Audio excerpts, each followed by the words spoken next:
We really need to exploit the topic of limitations, and you will see how it's connected with the blue economy. Basically, we are not inventing hot water. The blue economy already exists, and we just need to connect the things. There are already limitations, there are already production cycles that are defined.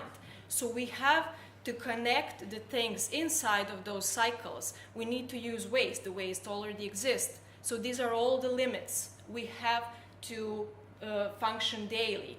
And all those restrictions we have to have in mind if we want to make a concept of a blue economy. And I hope that these several examples show you how the limitations shouldn't be considered as something negative. You should embrace them and try to organize your job, your enterprise under the umbrella of these limitations. And I have chosen one specific example that we were working on considering the blue economy. There is the really precise data about the consumption of the meat around the world, and one adult man consumes 1.5 kilos of meat per week. I will not debate is it too much or too low, but I was more considerate about the impact that that amount of meat will have on our planet. And during the period of 10 years, you will, through that consumption, we will use more than 8 million liters of fresh drinking water. And this is a limited resource.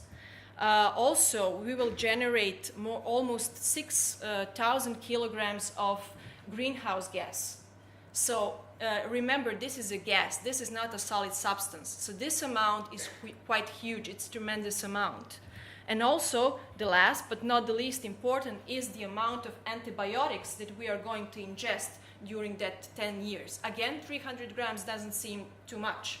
But remember, when you're going to doctor and he prescribes you a medicine, it's always in nano or micrograms, never in grams. So during the 10 years period, the accumulation of the antibiotics in our organism is tremendous, and the impact is bacteria resistance and so on. So again, a huge problem.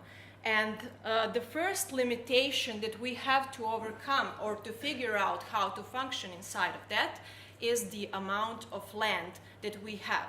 Dario mentioned that our planet is filled with limited resources. We cannot produce more land. The land is something that we inherited, that's something that already existed. So the percentage of not any kind of land, but land that is arable, that we can use for the production of food, is only 7.5%. So it's really small number. And with that number, we have to work. We cannot imagine that it's something that only the sky is the limit. So this is the number we have, and we have to figure out how to use it in the best possible way. And with that number, you know, if you calculate the number of the population, we simply doesn't have enough agricultural land to feed all the people on the planet. So it's really a tremendous problem. And during the year, world annually produces almost one half of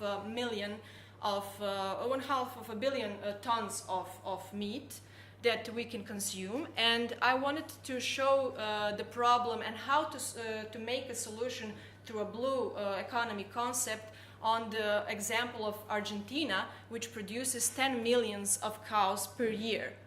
And every animal has some percentage of the body which we can use. The other percentage is considered as waste. In case of cow, that is not too much. I mean the useful part. It's from 40 to 50%, which means that half of the cow is considered as waste. Which in case of Argentina, if the average cow is weighing 1,000 kilos, you will have annually 5 million tons of waste, which is a tremendous amount.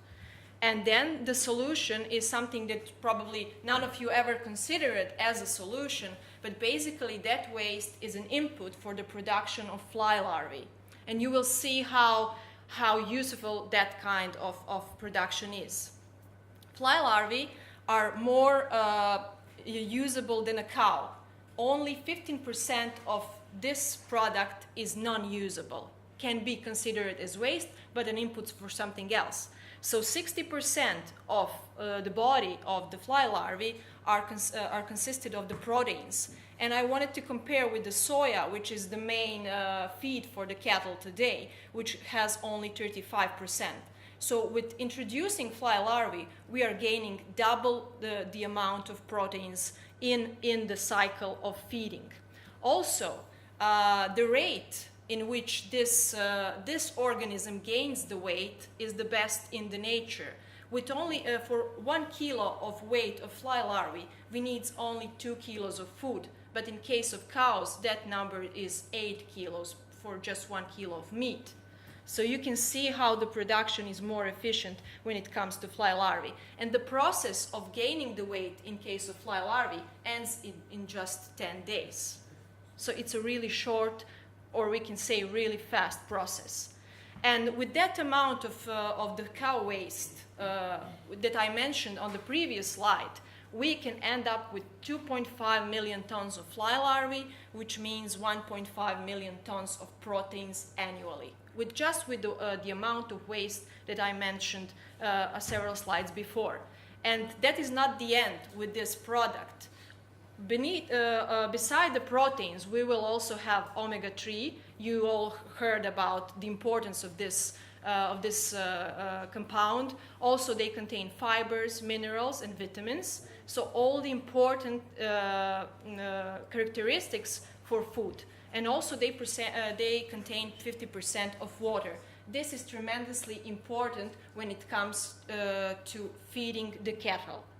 I wanted to emphasize 5 gains that comes to the country, in this case Argentina, when they started to use this cattle waste as a input for some other production. First of all, you can use fly larvae as a feed for poultry. The production of poultry is huge around the world, especially in China, but also in Latin America. And by using fly larvae, you are diminishing the necessity of using antibiotics because they contain 50% of water. And by introducing that much water in the production, you're diminishing the dirty water that poultry is producing with their excrement. So the need for antibiotics to treat the poultry will be less. Also, you can use fly larvae as a feed for fish. So you can use it in aquaculture.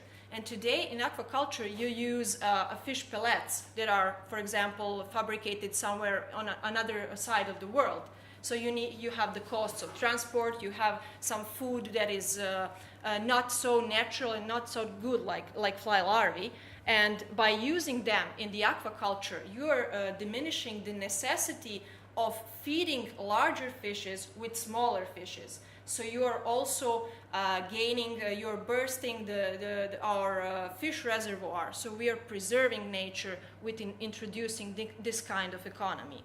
And also, there is, in case that we involve fly larvae in our production of food, we will diminish the necessity of the production of soya. And you know that the highest percentage of soya around the world is genetically modified, especially in Argentina. Almost all soya that they use for the feed for the cattle is genetically modified. So by introducing fly larvae, again, you will have additional space to produce some other agricultural plants or something like that, or other kinds of food instead of soya. And this is the approach that Argentina is applying at the moment. And also, but not the least important, is that we are preserving water by introducing this concept of blue economy.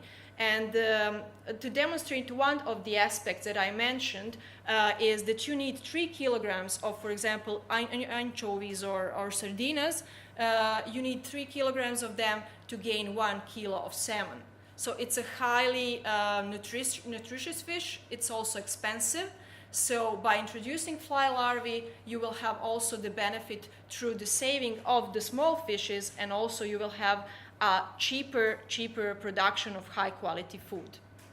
So instead of small fish, we can introduce fly larvae. And also they contain different compounds, not just those that I listed, but also medical compounds that can be used in the production of cosmetics and medicines.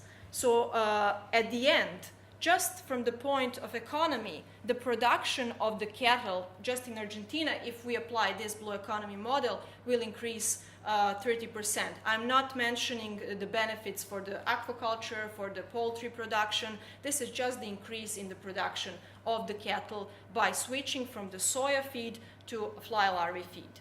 So I hope that this fast presentation gave you the overall input how the limitations that we have to work with shouldn't be something negative, but should be exploited as something that is that can motivate your innovations and your creative energy. So thank you.